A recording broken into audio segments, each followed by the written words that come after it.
ദേവസുത സന്തതികളെ, വിശുദ്ധരെ, ദേവപുരവാസികളോടെന്നു ചേർന്നിടും. ശോഭനപുരമതിൽ രാജനോടുകൂടെ നാം, ശോഭനപുരമതിൽ രാജനോടുകൂടെ നാം മോദാൽ വസിപ്പാൻ പോകാം നമുക്ക്, മോദാൽ വസിപ്പാൻ പോകാം നമുക്ക്. ദൈവവചന ചിന്തകൾ കേൾക്കുന്ന എല്ലാ മാന്യ ശ്രോതാക്കൾക്കും ക്രിസ്തീയ വന്ദനം.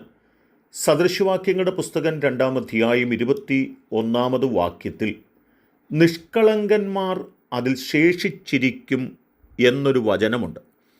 നിഷ്കളങ്കതയോടും നേരോടും ജീവിച്ചിരിക്കുന്ന ഒരു മനുഷ്യനെ വേരോടെ പറിച്ചെടുത്ത് കളയുവാൻ സാധ്യമല്ല എന്ന് നമ്മെ ഓർപ്പിക്കുക തന്നെയാണ്. വിശുദ്ധ ബൈബിൾ ശാന്തമായി പരിശോധിച്ചു നോക്കുമ്പോൾ ഓർപ്പിക്കുന്ന നിരവധി വചനങ്ങളുണ്ട്.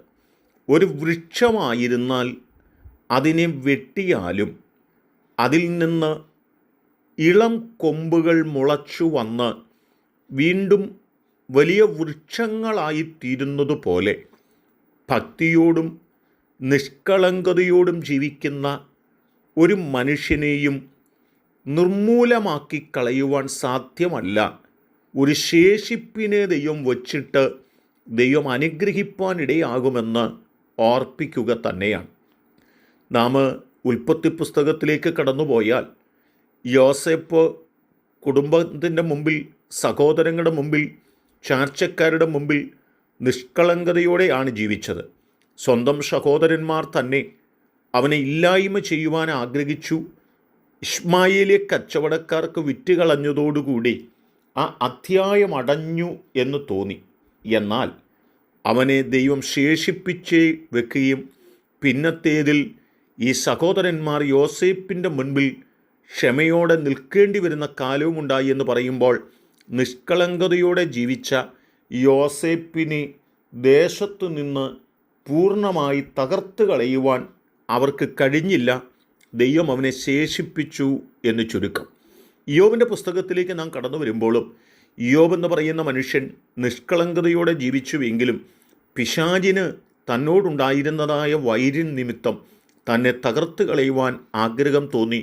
തലമുറയും ഭൗതിക നന്മകളും അനുഗ്രഹങ്ങളും എല്ലാം നഷ്ടപ്പെടുത്തി കളഞ്ഞെങ്കിലും ഇയ്യോബിനെ പൂർണ്ണമായി നിർമൂലനാശം വരുത്തി കളയുവാൻ എതിരാളിക്ക് കഴിഞ്ഞില്ല എന്ന് വായിക്കുമ്പോൾ അവിടെയും നമുക്ക് കാണുവാൻ കഴിയുന്ന ചിന്ത എന്താണെന്നറിയാമോ? നാം നിഷ്കളങ്കതയോടെ ജീവിക്കുന്നെങ്കിൽ കഷ്ടങ്ങളും നഷ്ടങ്ങളും രോഗങ്ങളും ദുഃഖങ്ങളും ബുദ്ധിമുട്ടുകളും ഞെരുക്കങ്ങളും ഇല്ലായ്മകളും ഒക്കെ ജീവിതത്തിൽ കടന്നു വരാം. എന്നാൽ പൂർണ്ണമായി നമ്മെ ഇല്ലായ്മ ചെയ്യുവാൻ ആ എതിരാളിക്ക് സാധ്യമല്ല. കാരണം നമ്മുടെ നിഷ്കളങ്കത നിമിത്തം ദൈവം നമ്മെ സ്നേഹിക്കുകയും ദൈവം നമ്മെ പിന്നത്തേതിൽ അനുഗ്രഹിക്കുകയും ചെയ്യുമെന്ന് ഇയ്യോബിൻ്റെ ജീവിതം നമ്മെ ബോധ്യപ്പെടുത്തുകയാണ്. പുതിയ നിയമത്തിലേക്ക് നാം കടന്നു വന്നാൽ പൗലോസിനെക്കുറിച്ച് നാം വായിക്കുമ്പോഴും കാണുവാൻ കഴിയുന്നത് നിഷ്കളങ്കതയോടെ പൗലോസ് ദൈവത്തിനു വേണ്ടി നിലനിന്നു. തൽഫലമായിട്ട് ഒരുപാട് ഉപദ്രവങ്ങൾ എണ്ണിത്തീർക്കാൻ കഴിയാത്തതുപോലെ, പറഞ്ഞവസാനിക്കാൻ കഴിയാത്തതുപോലെ നിരവധി പ്രശ്നങ്ങൾ, പ്രതികൂലങ്ങൾ, കഷ്ടതയുടെ നടുവിലൂടെയൊക്കെ പൗലോസിൻ്റെ ജീവിതത്തിനകത്ത് താൻ കടന്നു പോകേണ്ടി വന്നിട്ടുണ്ട്.